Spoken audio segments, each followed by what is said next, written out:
what might happen very often is that we might have a blueprint of a house that we're planning to build, and then we might have a blueprint of a city block where that house would actually be built. And as part of permit review, what we might do is overlay that blueprint of the house on top of the blueprint of the city block. And that way see if the house that we're planning to build will actually fit on the lot that we're building it on. So this is kind of a good sanity check to see. You know, you definitely want whatever you're building to actually fit in the place where you're planning to build it. And so we have some tools that are geared towards that. We call that alignment mode.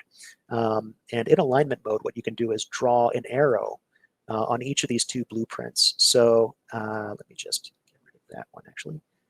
Let me leave this one. So what we can do is draw an arrow on each. And then, so let's say this left one is a house that I'm building. And in the right here, this is maybe the city block in which we plan to build it. And maybe we plan to build the house in sort of this area here.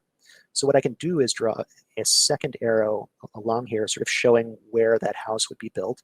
And then in our alignment here, what we're going to have is the city block view with this house scaled down and sort of shown in that context. And so, you know, again, my apologies, you have to sort of use your imagination a little bit with these documents.